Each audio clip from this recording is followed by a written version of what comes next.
Three in the lineup. I really feel like the middle of this LSU order has been heating up at the right time, and this is exactly when you want to do it, especially in this type of environment. So they are going to need hitters like Kylie Edwards to continue what she was able to do in last week's regional.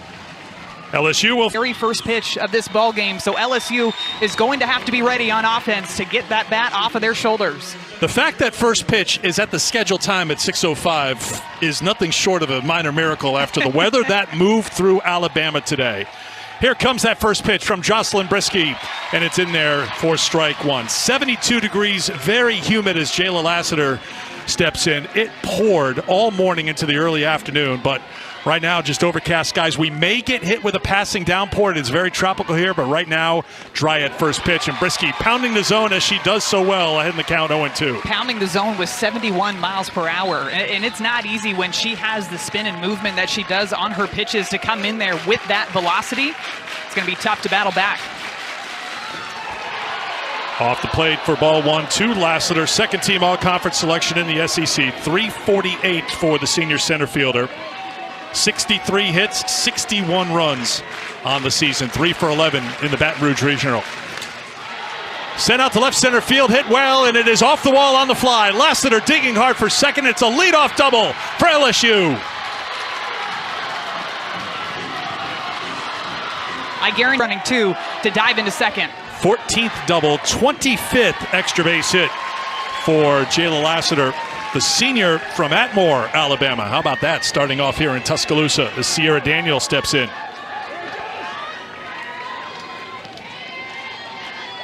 Sierra, two-year starter at second base for LSU. Looks at the ball and it's 1-1. 341 on the season, good for third on the team. Brings an 8-game on-base streak into the Super Regional round, after going 4 for 11 with a couple of walks in the 3 games of the Baton Rouge Regional. 1-2. You can see the way that the Alabama infield is set up too. Sierra Daniel is one of those left-handed batters that's going to read the defense. How are they set up against her? Because she can slap, she can bunt, and she can swing away. You see the left side of the infield taking a few steps back now in a 2-strike count. Count now 2-2. Remember, it was 1-2 when Lassiter ripped the double off the wall to get things started for the Tigers here in the first.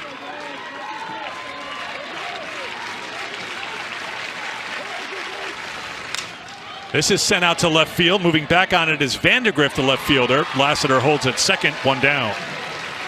I was curious, especially with as early as it is in the game, to go ahead and stay at second base. One down for Kylie Edwards.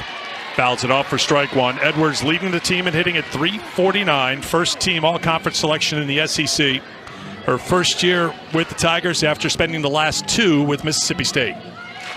Had an unbelievable season so far this year for LSU, including hitting for the cycle against Missouri earlier this year. First ever to do it in LSU's long history. Grounded, gloved at third. Taylor across the diamond, 2 down. These two teams tied for 13th national. Her defense is going to have her back. Alex Franklin takes strike one. Cleanup hitter steps in there with 2 down.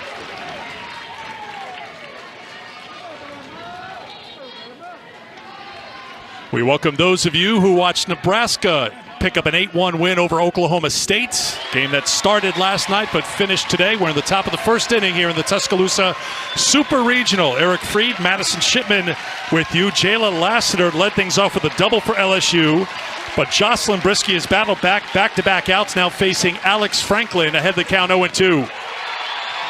Brisky took a step towards the dugout, thinking maybe she had strike 3 against the cleanup hitter for the Tigers. I think Jocelyn Brisky and the rest of the crowd here at the Rhodes House thought that that one was going to be called for strike 3. Instead, it's ball 1. Brisky gets the strikeout, and that does it for LSU. By Capital One should be a familiar look for this Alabama team that swept through the Tuscaloosa Regional. Super Regional, they want to advance to the Women's College World Series, but Coach Tarina has a ton of confidence in Peyton Monticelli, and she ended up getting the start in their regional final against Virginia Tech, who is a very, very good hitting team. And what stood out to me about that game is the fact that Peyton Monticelli got better and better as that game went on. retired the final 16 Hokies that she faced. Gave up 5 hits, but no hits after the second inning. So Tarina goes with Monticelli instead of Jaden Heavener or Cece Solera, who we expect to see this weekend, no question. But Monticelli getting the start here in game 1. Starting against Jenny Young, and it's 1-1. I will say, too, I was a little bit surprised when I first saw that starting lineup. Now, I knew we were going to see a combination of all of the pitchers, but I assumed game 1, especially in this environment, that you were going to see either Jaden Heavener or Cece Solera first. But Coach Beth Tarina has so much confidence in Peyton Monticelli, and remember, Monticelli transferred over from Oklahoma, so she is somebody that has a ton of postseason experience, does not let the moment get too big for her out there in the circle. 2-1 is fouled off, and it's 2-2 to Jenny Young. 7th straight game at the leadoff spot for Young. 8 for 22 since taking that spot late in the season. Was 5 for 11 in the regional, including a couple of home runs in the deciding game 3, a 9-0 win over USC Upstate. Monticelli brings it 2-2. Count goes full.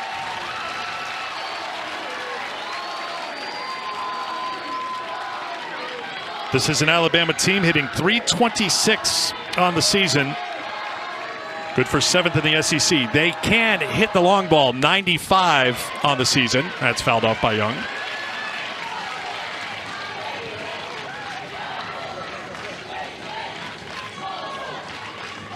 Transfers making big impacts for both these programs. Young, a transfer from Iowa, started the last 2 years for the Hawkeyes. Back up the middle, leadoff single for Jenny Young, her 6th hit of the NCAA tournament. There's an off-speed rise ball that she's been able to throw in there around 61, 62 to get batters out in front. Pops up Brooke Wells. Tori Edwards calls for it. That's a big out right there because Wells leading the team in hitting, home runs, and RBI. First team all-conference selection, retired on 1 pitch. I know it's just the bottom of the first, Eric, but it feels like this game is moving very, very quickly because we're seeing a ton of aggressive swings early in the count. It feels like the scout is out on both of these teams, that they're trying to get ahead early to these batters. If you weren't with us at the very top, these two teams combined to give up just 2 runs in the regional round. LSU gave up 2 runs in their regional in Baton Rouge when they knocked off Akron and Virginia Tech twice. There's another first pitch swing. Papillo, foul ground. Hodge turned around to look for it, overran the ball, and it drops in. And Papillo will stay up there. Alexis, 396 on the season, 17 home runs, 58 RBI. You see her OPS 1281. She has been incredibly consistent all season long. It's been a huge jump for her this season as a senior. You can see, too, when she gets into the batter's box, her toes are right up on the chalk line. She is challenging Peyton Monticelli by almost taking away the inside part of the plate. Oftentimes, too, Eric, you see that pitchers, when they see batters that are right up on the chalk line, they'll typically start to go away. I wonder here if Monticelli is going to try to challenge her back on the inside part of the plate, knowing that she does have that velocity to kind of play to her advantage. 2-1 to Papillo. 7-game on-base streak for the senior from Crystal Lake, Iowa. 2nd season with the Tide after transferring in from Northern Iowa.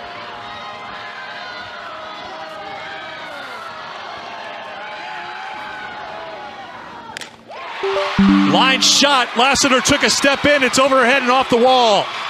Being held at third is Young. She had to hold up just to see if Lassiter was going to make the catch. And Papillo has her 2nd double. Jayla Lassiter out in center. Here's Anna Roman, the freshman cleanup hitter, who takes strike 1. In Lassiter's defense, because we have a good line of sight, that is the hardest ball for a center fielder. Absolutely. A line drive right at you. It's hard to know where to break when it comes off the bat. She hit it so hard, it looked like that ball was maybe 10 or 11 feet off the ground right to her out in center. Gets away from the catcher. Here comes Young with the game's first run. 1-0 Alabama.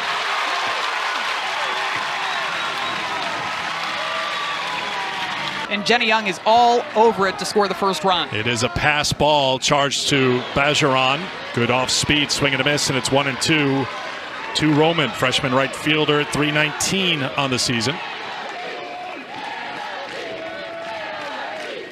Papillo at third with 1 down. This is for a ball. It's 2-2. We talked about Alabama shutting out their regional opponents. They outscored Upstate, Belmont, then Upstate again 20-0. You can see when Patrick Murphy's team scores first, they've been tough to beat. Roman right side. Here comes the runner to the plate. The tag by Bergeron is in time. Good play at second by Sierra Daniel. Made a good throw, and they cut down Papillo at the plate. 2 down. This is a play that historically usually reached home plate. Chris Neighbors, our plate umpire tonight, making the call. 2 down for Marley Giles, who takes ball 1. 305 as a sophomore. How about 377 in her final season in Tuscaloosa? Out of play. That's really a common theme from a lot of the batters for Alabama, looking at last season or even the season before that coming into this year, is the huge jump in offensive numbers and even the way that they're swinging the bats too. You can just tell that there's a different level of confidence when Alabama steps into the batter's box this season. 1-1. Monticelli on the corner. It's 1-2.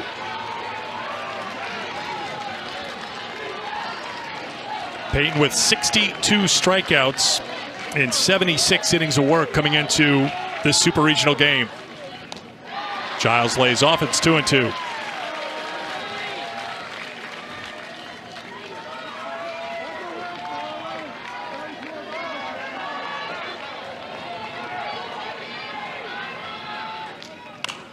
Through the right side, base hit. Roman will hold at second, and Giles has her 3rd hit. And Marley Giles gets a good piece of that one to the right side. This will give you an idea how good this Alabama lineup is and how good they are at just passing the bat. Audrey Vandergriff, who was the leadoff hitter a year ago, and she was the leadoff hitter first half of the season. She's been in that 6th spot since just about the start of conference play, and she has been finding her swing. She was 4 for 11 in the SEC tournament, 6 for 9 in the Tuscaloosa Regional last weekend. 6 for 9 with a couple of home runs too. She ended up going yard on pitches that were on the outside part of the plate and pitches that were way outside too. She is somebody that has a ton of strength when she steps into the batter's box, along with the speed, and she can also lay down some pretty phenomenal bunts too. So it's always a question of where do you play her defensively, because she can do a bit of everything. The 1-1. Checked her swing.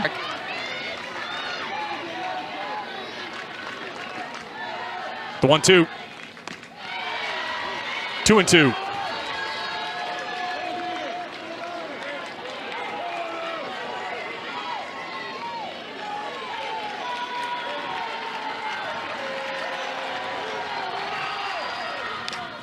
Back up the middle. Past the dive of Edwards. 2-run score for Alabama. Heading to third is Giles. She's safe. Anchors the foot on the bag as she went in hard, and Alabama adds a couple of runs with 2 outs.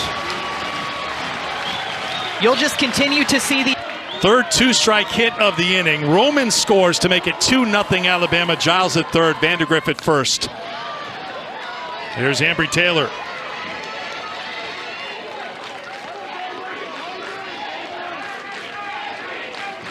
RBI number 32 on the season for Vandergriff, and her 5th of the tournament. That's her 7th hit in 10 at-bats here in the NCAA tournament.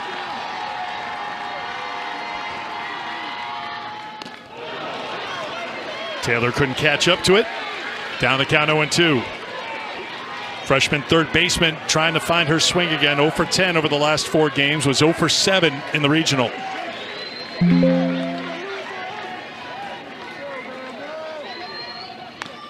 Monticelli gets the strikeout, leaves 2 stranded, but 2 score for Alabama in the bottom. I would say that they're both thriving at this point, but kind of have been a bit of a symbol of what this season has been like. So the tree that was planted through the rock and through the hard dirt and through maybe some injuries as they were trying to put the tree into the ground, that you didn't think would make it, battled its way through, and the oak tree is thriving, and here LSU is playing in a super regional. Here's one of those players that has been through a thing or two, and it's Tori Edwards leading off here in the 2nd inning. Redshirt sophomore from Flower Mound, Texas. 2nd-team all-conference selection. Played just 3 games a couple of years ago, suffered an injury, and was struggling a bit this year. But Edwards perhaps finding her swing as we've gone along. Last 14 games hitting .405, bringing her average up from .248 off her foot. And it's 2-2. She has one of those swings too. I know, Eric, you've heard me say this about a couple of different players across the country, but it also holds true for Tori Edwards. When she makes contact with the ball, it just sounds different. Her home runs are like line drive home runs out of the ballpark. Brisky pulls the string, gets the strikeout. King for strikeout number 2. Misses for ball 1 to Macy Bajaran. Senior catcher riding a 13-game on-base streak. Another one who was struggling, but finding her swing, as Madison mentioned, at the top of our telecast in recent weeks. 1-1. Macy was hitting .175 on March the 28th. She's brought it up to .260 and is 6 for 10 in the tournament. The 6 hits, a team high. 1-2. One thing that's been different about Macy Bajaran's swing, too, as you look through the rest of this season, before she had a big kind of leg kick where she'd hover her leg up in the ground. Now you're going to see it go straight down to the ground, no movement. And almost her back heel is facing towards the pitching to eliminate some of that extra movement. And she said it was a big change for her because she had swung the previous way the rest of her career. Dating back to her younger years. Brisky paints the corner, gets the strikeout. Thinking, is she going to pull the string? And instead she goes with the heat away. Starts with strike 1 to Char Lorenz, sophomore left fielder.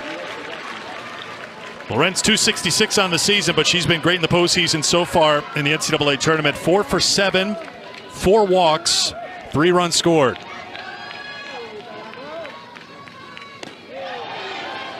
One and one.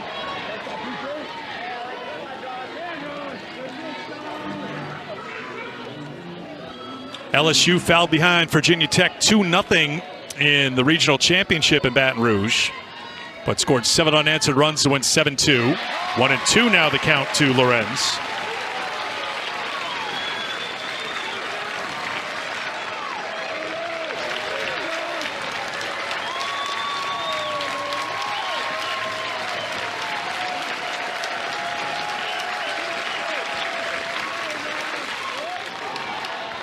In the dirt, 2-2.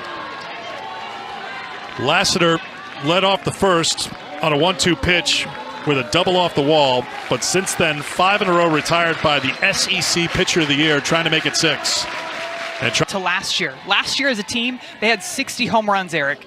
This year, coming into this weekend, they're a team that has 95 home runs. And they're a team that does not just rely on the long ball, but even talking to some of the players, I believe it was Vic Moten, the freshman, that had mentioned it to us yesterday. It's the versatility of this offense.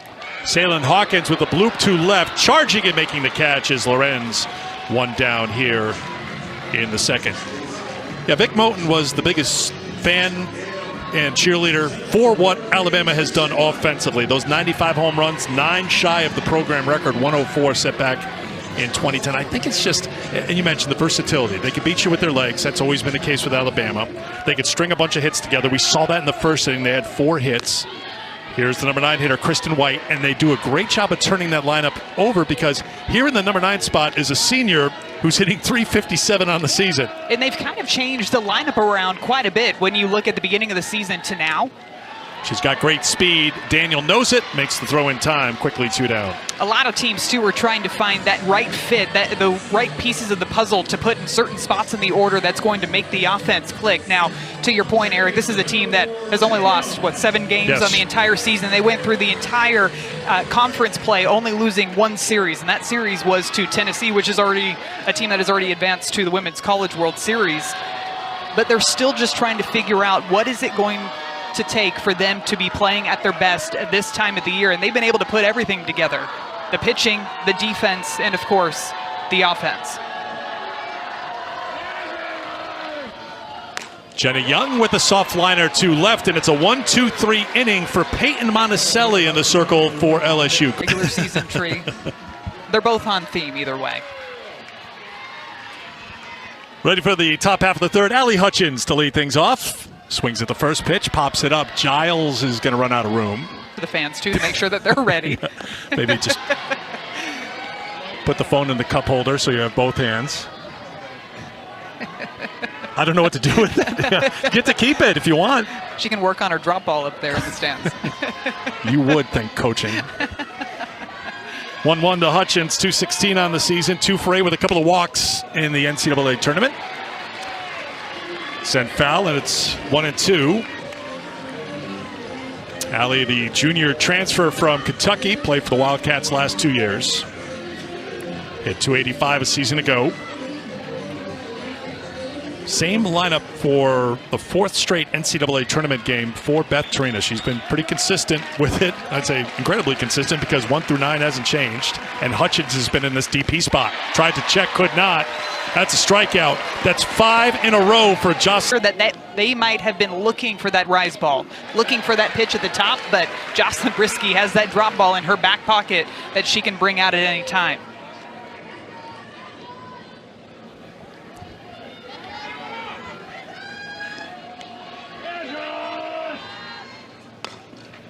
Off the glove of the third baseman, Taylor. He's hitting the ground again. We play on, though, as Hodge fouls it off. Now, if it hit her glove when she was in foul territory, though, then that's foul ball. Okay. Avery, the number 9 hitter, senior, plays third base. 2 for 7 in the Baton Rouge Regional with a couple of walks. 0-2 from Brisky. Called strike 3.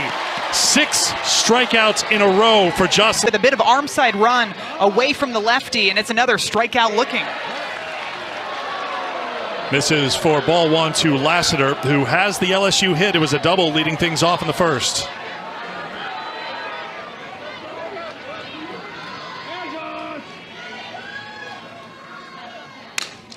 Ground ball, right side. It's not a strikeout, but it's another out.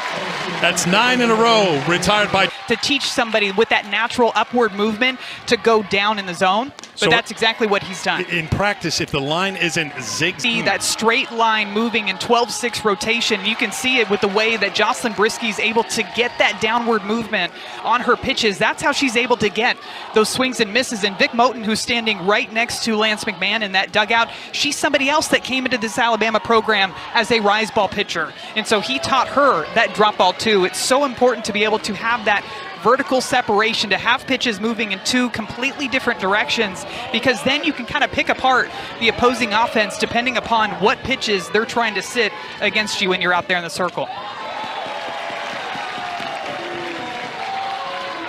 3-1 the count to Brooke Wells, leading things off for Alabama in the 3rd inning. Wells popped out to first on the only pitch she saw in the first inning. Peyton Monticelli has retired 4 in a row since the RBI single by Vandegrift with 2 down in the first. 3-2 now the count to Wells. Celebrating a birthday today. Happy birthday to the first team all-conference selection in the SEC in her first year with Alabama, transferring over from Houston.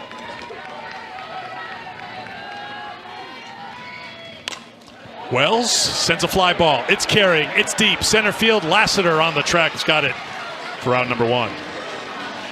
I must say, maybe you missed your calling. You could have been a pitching coach. I know you were an elite fielder, an elite hitter, and you made your living off of making pitchers pay, but I think you were paying attention to the scouting report on what the pitchers were throwing. I don't think that you're allowed to throw pitches with 2 hands, though, and that's the only way that I can get that true 12-6 rotation. I know you could do it. You were just doing it for emphasis.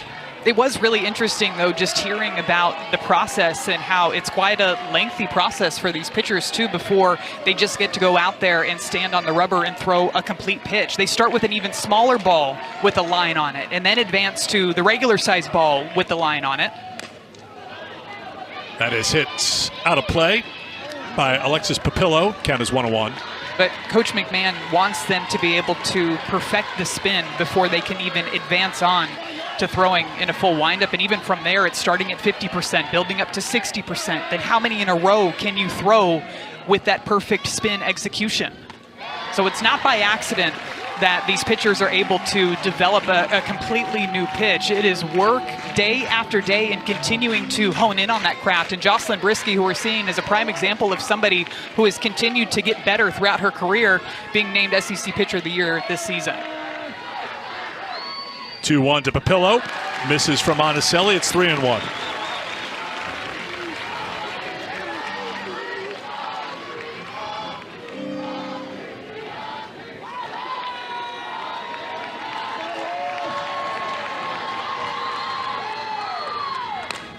Hit deep to right.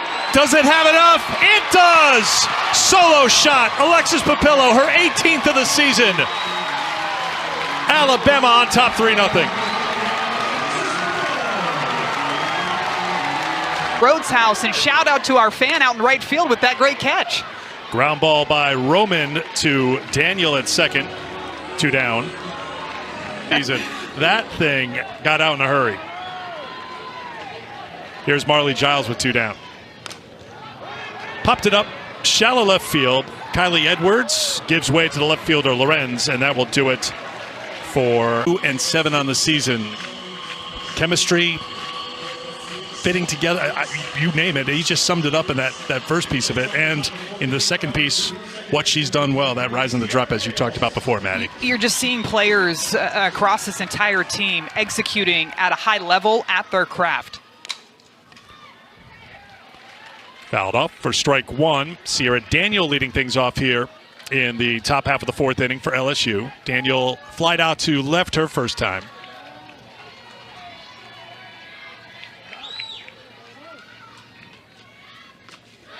Oh, and 2 to Daniel. Jocelyn Brisky against Belmont went the distance, gave up just 1 hit. Of course, didn't give up a run because Alabama did not give up a run in the 3 games of the regional round. Walked 1, struck out 7. Daniel laid off. 1-2.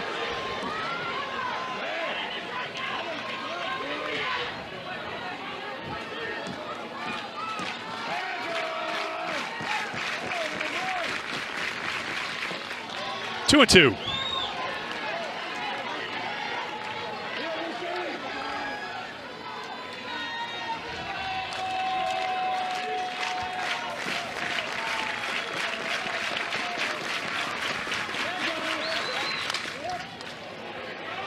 Fly ball to Roman. She's got it. Championships. We have our first participant in OKC set. Madison's alma mater, Tennessee Lady Vols. 3 home runs in Game 1 Thursday to beat Georgia 3-1. 2-1 the final today. Sage Marjetko was excellent in relief. 9 strikeouts. The 10th trip to Oklahoma City for the Tennessee program. How about Sophia Knight, too? Her first 2 home runs of the season came in back-to-back days in the Super Regional. And I think about the pitching staff for Tennessee. Fly ball to left off the bat of Edwards in foul ground. Vandegrift couldn't get there. For all the high-scoring games that I feel like we've seen in the Super Regionals so far, the way that Tennessee pitched against a red-hot Georgia offense was really impressive. Carlin Pickens throwing in Game 1. I thought that she threw a ton of changeups, and she was throwing really, really well, of course, with that 75, 76 mile per hour pitch that she's going to bring in there too. But Aaron Newer getting the start today, and as you mentioned, Sage Marjetko coming in to finish off that ball game. Tennessee and Alabama 1-2 in Division I in earned run average. Those are the top 2 teams. So to go to your point about the staffs for each program, yeah, really, really deep, really, really strong. First time Brisky's gone to a 3-ball count here tonight. It's 3-1. Make it 3-2 to Edwards, who grounded to third her first time. Kylie with a 17-game on-base streak entering the Super Regional round.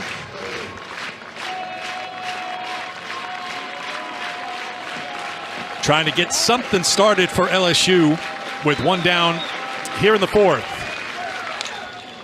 That's wide of third.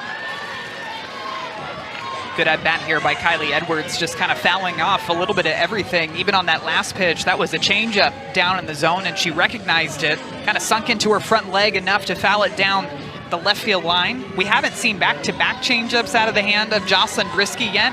So I almost feel like if you're LSU in the offense at this point, you kind of have to take chances within your at-bats and sell out to a certain pitch. To the second baseman, Young on to Wells, 2 down. Gets a little bit jammed up on that one, happens to go to Jenna Young over in second base, but that's what Jocelyn Brisky is doing to this offense. She is forcing them to have to pick. Are they going to go after the drop ball? Are they going to go after the rise ball? Because, as you know, Eric, plan when you step into that batter's box. Stepping into the batter's box now for LSU is a player who stepped into that batter's box just 3 times a season ago. Now she's batting cleanup for the Tigers.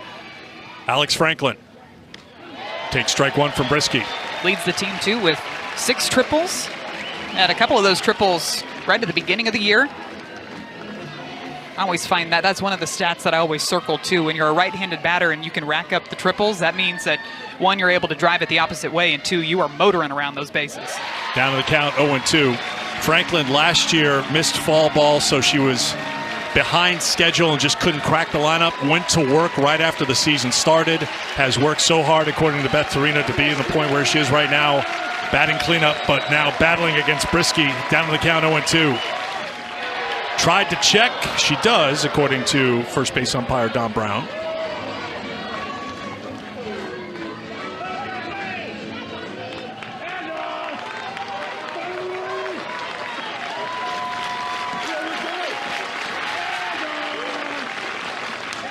Franklin fouls it off. To the 1-2 again. They've been quiet in the stands and at the plate against Jocelyn Brisky. Franklin gets a piece. I mean, we have a superfan showdown going on here today. D'Angelo, you always see him. There he is. Usually not that quiet. The wrestling belt, too. Oh, yeah. Emily on the other side. Sombrero. Alabama. Oh, yeah. So we've got the super fans ready here in the Super Regional round. And speaking of super, she's been a superwoman in the circle. Game ultimately ended up being the game winner, and Mississippi State punching back.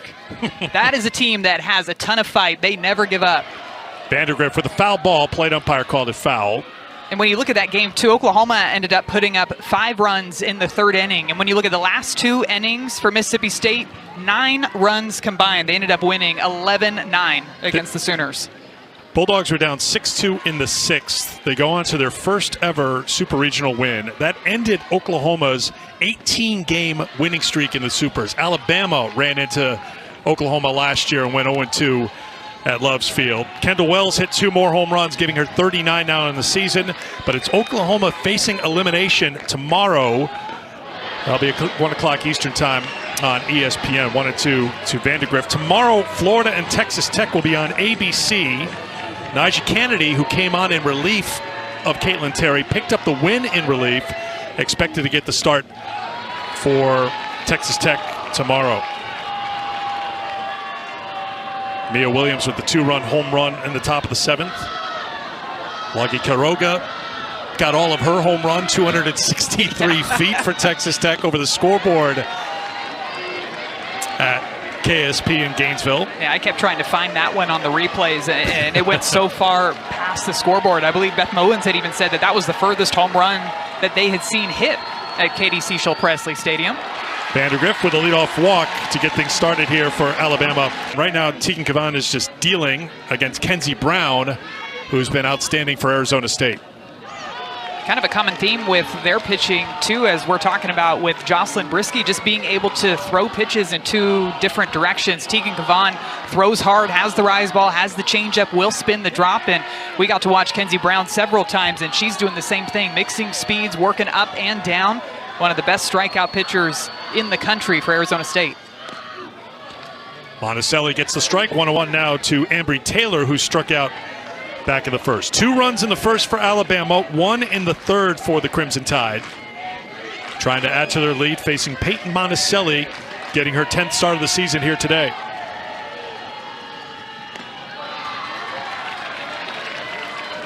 As a team, Alabama with 76 stolen bases on the season. Vandergrift leading the way, 15 successful steals in 19 attempts. 2-2. Just a couple of other big picture notes. Arkansas with that 14-5 win. They've played 4 games in the NCAA tournament, all 4 wins by run rule. A little bit of a rain delay thrown in there too, some adversity. And Nebraska, speaking of rain delays and adversity, they tried to play game 1 yesterday. That got washed out. So they resumed it today, and Nebraska beat Oklahoma State 8-1 in game 1. Nebraska's thinking, hey, at least Arkansas got to finish the game in the same day.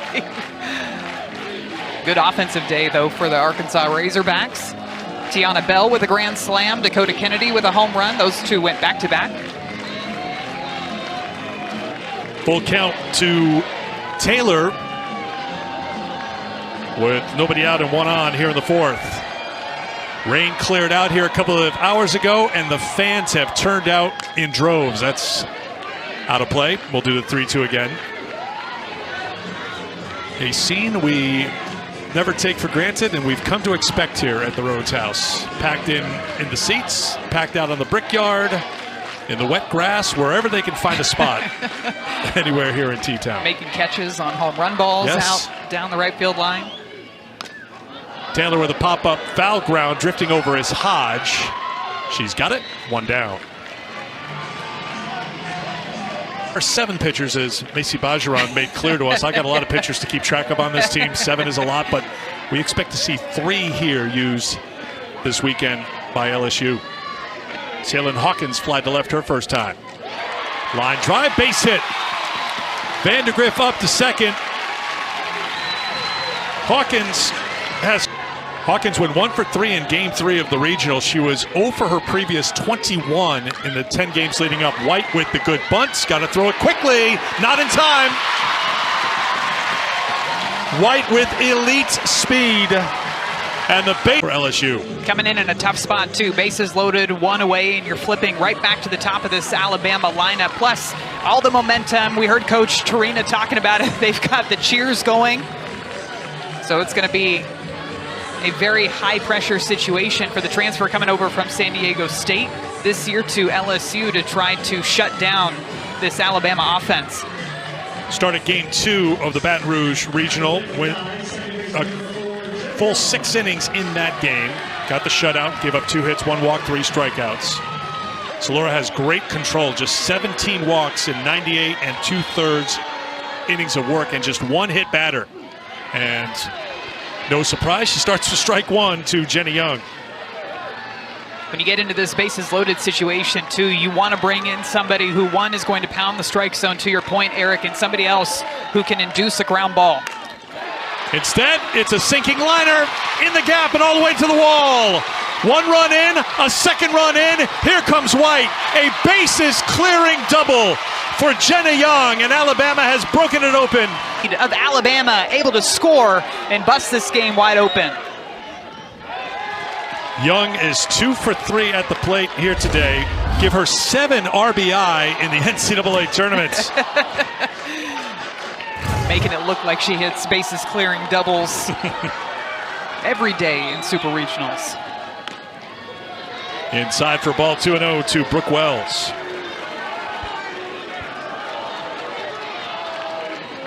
Wells 0 for 2 against Monticelli. Popped out the first, flied out to center. 3-0.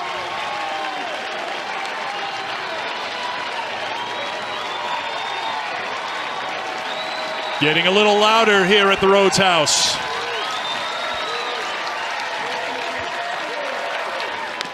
There's a strike, 3-1.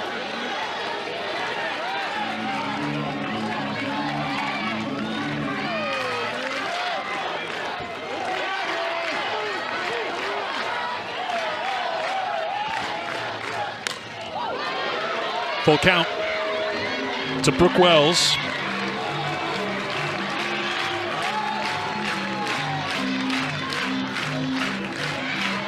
Madison talked at length with the Alabama slugger about her hitting yesterday, and Brooke said she completely changed her stance for this season and can change it pitcher to pitcher, but the battle is won by the pitcher in this case. A strikeout has about right at the letters and then drops right into the strike zone and just kind of knee buckled Brooke Wells there. 2 down for Papillo, who has hit the ball hard twice here tonight. Doubled in the first and hit her 18th home run of the season in the third.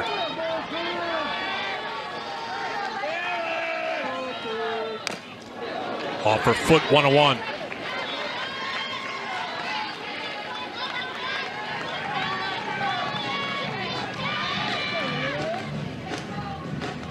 Papillo hit a home run against Texas in the SEC championship game that accounted for the only Alabama run. That was tracked at 278 feet. That is a tape measure shot in softball. And off of Tegan Cavan, too. Not easy to do. Got a rise ball that she pulled to the right side. I think it was the only mistake that Cavan made that entire game, though. 12 strikeouts. She pitched to Gem. Popped up on the infield. Sierra Daniels got it, and that will do it for Alabama. But the Crimson Tide add 3 more. Change-ups, too, and you can tell that there are times where LSU's offense is just caught in between speeds, in between pitches, and she is taking advantage of that with 7 strikeouts already on the evening. Tori Edwards to lead things off for LSU here in the 5th. 60th pitch thrown by Brisky as she works here to Edwards in the 5th.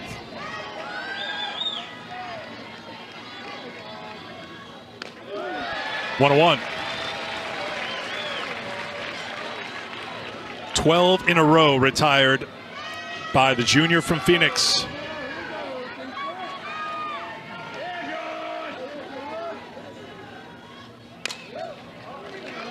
Lazy fly ball to left. Roman's got it. 1 down. A row for Brisky. And here's Bajaran, who struck out her first time. That's when Brisky was really dialed in. She struck out 6 in a row, including striking out the side in the second. Bajaran was the second out of that second inning. Well, prior to that last fly ball out off of the bat of Tori Edwards, nobody in the 4 through 9 spot in the order for LSU had put a ball in play. Bajaran down on the count, 0-2.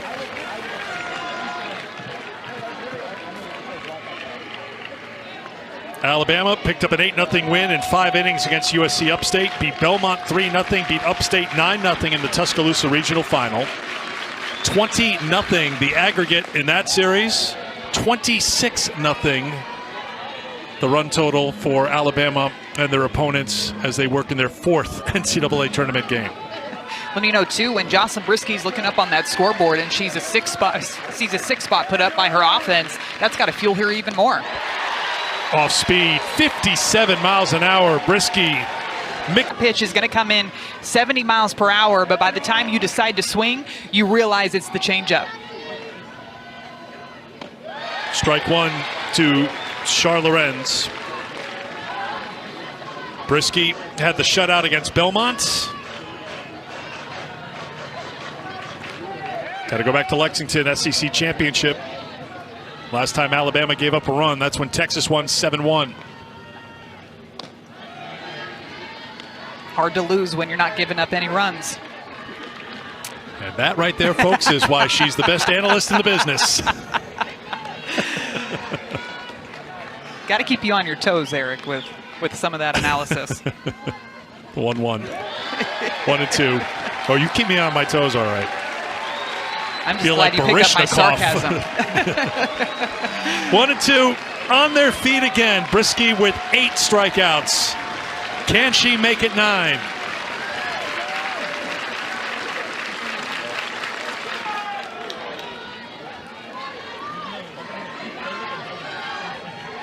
Brisky, the SEC Pitcher of the Year, the first Alabama pitcher to win that award since 2021. When a thrower by the name of Montana Fouts picked up the award.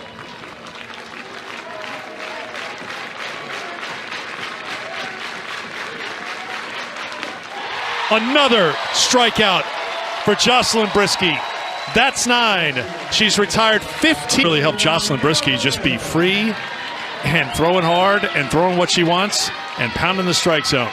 And she continues to get ahead of batters, too, when she's out there in the circle. It felt like at the beginning of the game, everything was moving very fast with the way that LSU was being aggressive, and she almost used that to her advantage when she's out there in the circle. And to your point, Eric, on the flip side, the offense has just continued to put up run after run against LSU. Anna Roman fouls it off, 0-2, the count on the freshman, who's 0 for 2 today with a run scored. Alabama scored 2 in the first. Jenny Young started with a single. Papillo followed with a double. Giles and Vandegrift with hits also in that inning, 4 in all. Roman fouls it off. Peyton Monticelli had a 1-2-3 second inning and retired Wells to start the third, but then Papillo hit the solo shot to make it 3-0, and then 3 runs in the fourth, all charged to Peyton Monticelli, who went 3 in the third, gave up 7 hits, left with the bases loaded. Jenny Young had the bases clearing double to make it 6-0. Ground ball to Daniel. On to Edwards, 1 down here in the 5th.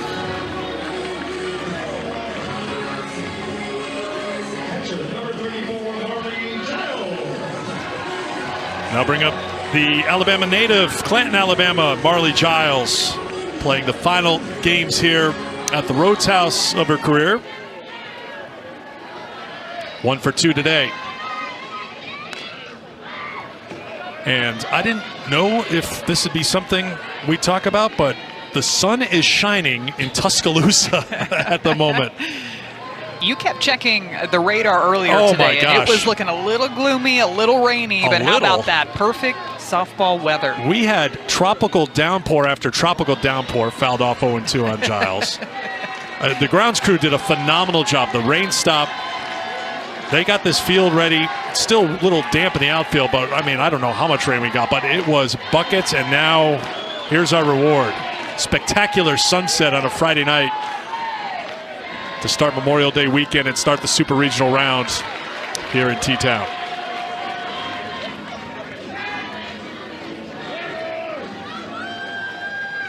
Back here tomorrow, 3 Eastern, 2 Central for Game 2 of the series in the best of 3. Be on ESPN. Giles got a piece.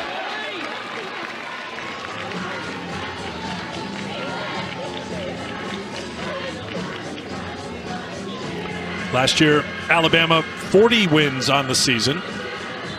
Won the Tuscaloosa Regional, we mentioned before. Lost in 2 in Norman, Oklahoma. Giles fouls it off. If they win this Super Regional, they'll make it 1-2. Giles with a base hit to left. Hit number 9 on the night for Alabama. Great at bat by Marley. Take note of the score. We're in the 5th inning. At the moment, this is the winning run at the plate for Alabama. If you're up by 8 in the 5th inning or after the 5th inning, ball game's over. Vandegrift with a big cut. She goes yard here. Game 1 goes to Alabama in 5 innings. Audrey singled in a run in the first, walked and scored in the 4th. Sends one out to left, slicing, but over there is Lorenz. She's got it, 2 down in the 5th. Hard hit ball off of the bat of Vandegrift. CC Salora got her to swing and miss the pitch prior on a drop ball away, then came back with the drop inside. Goes right to Char Lorenz out in left field. I'll bring up Ambry Taylor. Taylor 0 for 2 today. 0 for momentum back on your side. She also knows these pitchers very well. She knows what they need in certain situations, and right now CC Salora has to do whatever she can to keep this game going. Taylor takes ball 1.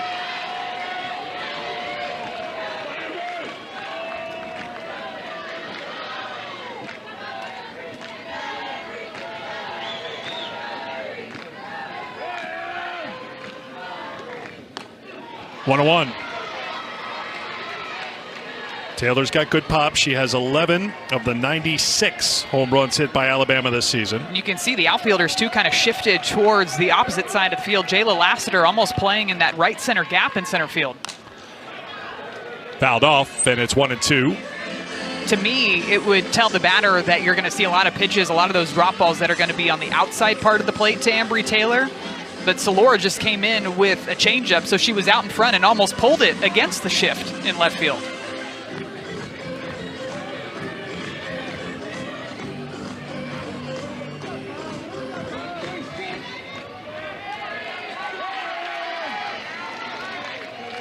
The 1-2 to Taylor.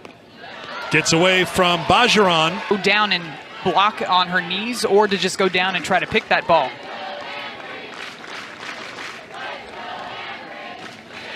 Bajaran had to scramble. Pate digging for third. The throw ends up in the outfield.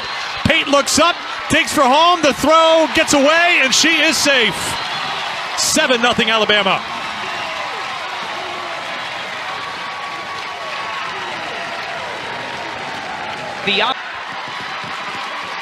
Taylor works a walk, so she's aboard with 2 down. She is the winning run for Alabama right now, as they're on top 7-0 here in the 5th. Salem Hawkins coming to the plate. Scored a wild, I'm sorry, Maddie, just to tie it up. Wild pitch and an error on the throw, allowing Pate to score. Hawkins takes a strike.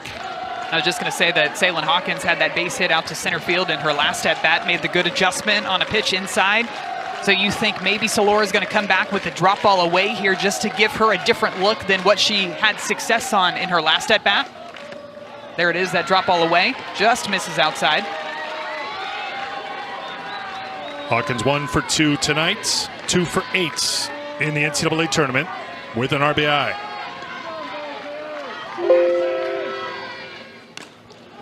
Popped up. Bajaran is there. She's got it, and we play on here in Tuscaloosa. Alabama adds a run at the end of Eastern time for the Red Raiders. And that offense, too, just top to bottom, so much power. Hutchins on 1 hop to Young, and on 1 pitch, 1 out for LSU here in the 6th. We know that Nigeri Kennedy has the ability to strike out 10, 11, 12 batters a game, and we're seeing that sort of dominance from Jocelyn Brisky tonight. And that just, the dominance that she's shown throughout the season didn't just happen by accident. Brisky starts with ball 1. Let's work backwards. This year, she battled injury and wasn't expected to be at full strength until SEC play started, yet here she was on target early and dealing right from the start of the season. It's kind of wild to think when you go back to February in that first weekend when they were playing down at Georgia Tech, she was on a pitch count, and they weren't expecting her to actually be able to go out and pitch during that weekend. But during the earlier week in the practice, they got clearance for, I believe it was either 30 or 40 pitches that she was cleared for. And she said that that actually kind of changed her mindset, saying, I only have a certain amount of pitches, so I have to pound the strike zone. Which she continues to do all season long and tonight against LSU. And now the funny part about that story is I believe the first inning that she came in playing against Georgia Tech, I want to say that she ended up just needing 8 pitches to get out of that inning, or playing down at Georgia Tech, I should say. Hodge takes a strike. It's 2-2. But she's kind of taken on that mentality the rest of the season, too, knowing, hey, my stuff is good. My pitches are moving. I don't have to start outside of the zone and then work back in. I can pound the zone right from the very first pitch of the ball game. She is incredibly confident as she brings the 2-2. Misses for a ball. But that confidence was missing last year. It just didn't feel right to her, but she found her love for softball as Hodge bloops it out to the left fielder. Lauren Johnson out in left field now, 2 down. Found her love for softball. It's really changed her mindset as far as what she can do for the team as well, because if she said to us yesterday, if teammates are struggling with softball at the plate, in the circle, away from softball, I can be a sounding board. I've been through it. I know what it takes and what to say because I've been there. And maybe I don't have all the answers, but I can be there to hold your hand. And I just love the maturity. I just love the lessons she's trying to share with her teammates, because she wasn't in this place at one point during her Alabama career, but look where she is right now. And it takes a lot, too, to even have that transparency to say that she didn't have that confidence last year, and she's grown in that confidence, and how she's pouring it into her teammates, pouring it into the other pitchers on the rest of this Alabama pitching staff. And she's got another strikeout. That you'd mentioned that was going on earlier today. You just never know what's going to happen, but the fans here at Tuscaloosa between LSU and Alabama, it gives me chills just looking out and seeing how many people are here to support this incredible game. 9-1-2 for Alabama on top 7-0. Kristen White leading things off, 2-0 the count to the senior.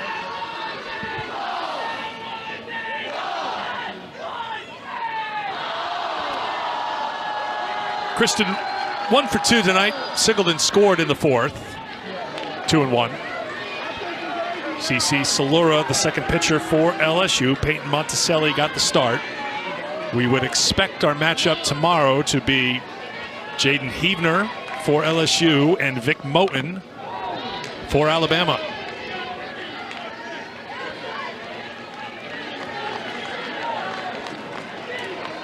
Be with you 3 Eastern time on ESPN tomorrow. There you see Vic. And Punch, too. You have to mention Punch. Punch and Vic are attached at the hip. If that stuffed animal has a hip. If Punch has a hip, I think he does. This is going to be a base hit for Kristen White.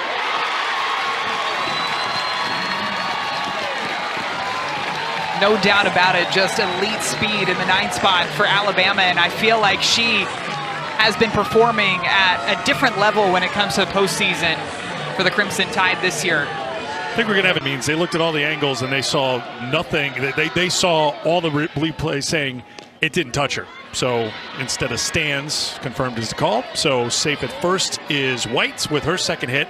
That's 10 hits now for Alabama. Back to the top for Jenny Young, who has 2 hits tonight. 3-run double her last time back in the fourth. That misses inside. It's 1-1. Young singled and scored in the first. Line to left in the second. Doubled into 3 runs in the fourth. 10 for 25 as a leadoff hitter. 7th straight game in that spot for Patrick Murphy. And the Iowa fans turning out as well to support Jenny Young from Winterset, Iowa. And Alexis Papillo from Crystal Lake, Iowa. Soft liner Lassiter was positioned well. She's got it. 1 down. She hit that one right on the money, right to Jayla Lassiter, who has shifted over into that left center gap just a little bit. Went right to her for out number 1. And Eric, for as aggressive as we've seen Alabama be on the base paths, we haven't seen a straight steal yet. We know that Kristen White has speed, but maybe they're thinking with the way that the offense is rolling, just give them a chance. Brooke Wells with a check swing, fouls it off for strike 1. Wells 0 for 3 today. Popped to first in the first, flied out to center in the third, struck out looking in the fourth, and that was against CC Salura. 1-1. Wells with a team best 23 home runs on the season. 3 shy of Bailey Hemphill's record set 7 years ago.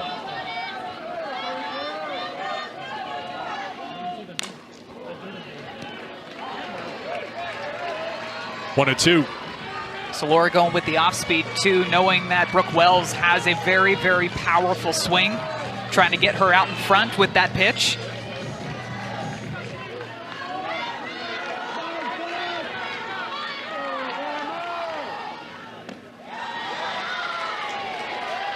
Two and 2.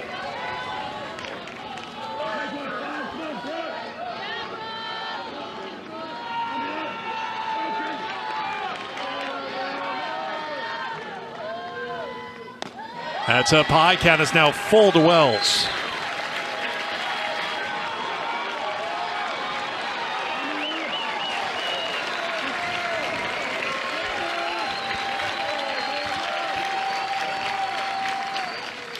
Swung on and missed. Wells 0 for 4 today. Salura gets the team, especially in a super regional game. You know that Alexis Papillo has to love swings like that. Takes ball 1. 2 for 3 tonight. Doubled in the first. Hit the home run in the third. Popped out in the fourth.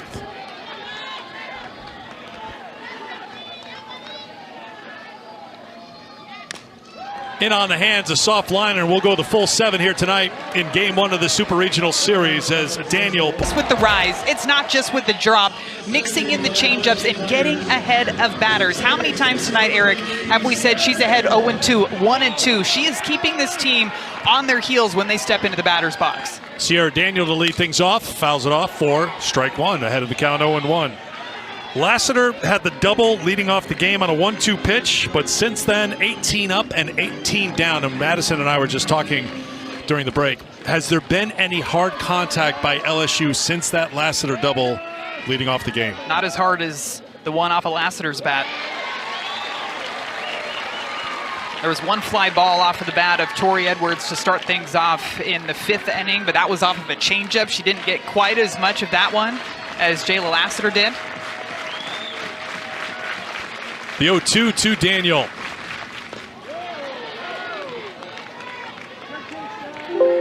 Daniel with a couple of fly ball outs. Flied out to left in the 1st, to right in the 4th.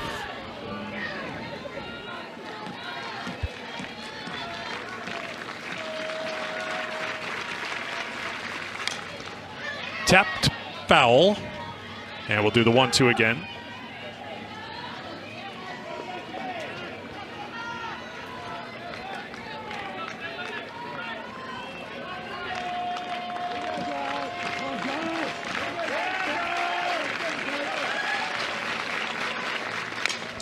Fly ball to left. Coming on is Lauren Johnson.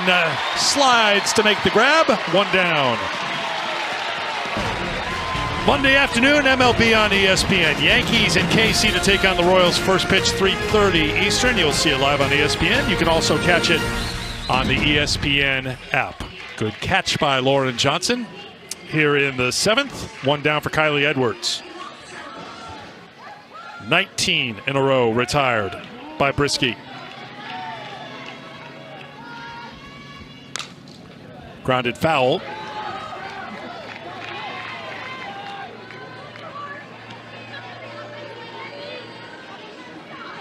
Eric, I'm thinking back to that 1st inning, too. After Jayla Lassiter had that leadoff double, it just felt like all of a sudden LSU had a game plan. They wanted to go up there and look for that pitch at the top part of the zone. And Jocelyn Brisky was able to turn right around and completely flip things and go heavy drop ball, heavy changeup. And that strikeout to Alex Franklin to end the top of the 1st inning was the first strikeout of the night, and it was on the drop ball. I feel like that strikeout just set the tone for the rest of the game. Brisky retired 5 in a row from the last out of the 1st to the first out of the 3rd via strikeout. She's got 10 Ks tonight. Ahead in the count, 1-2 on Kylie Edwards, looking for number 11. Edwards with a 17-game on-base streak on the line. The 1-2.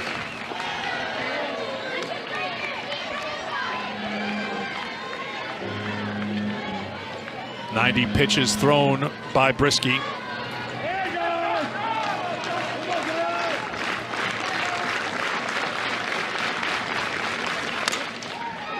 Gloved at second. Jenna Young's got it. 2 down. When your pitcher is out there throwing a gem, you want to be able to catch for out number 2. Alex Franklin with 2 down.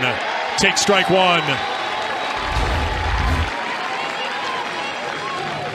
Jocelyn Brisky just loving the defense behind her. Smile on her face, playing with joy. Dominating out there. 0-2. Brisky's retired 20 in a row. They'll come to their feet here at the Rhodes House.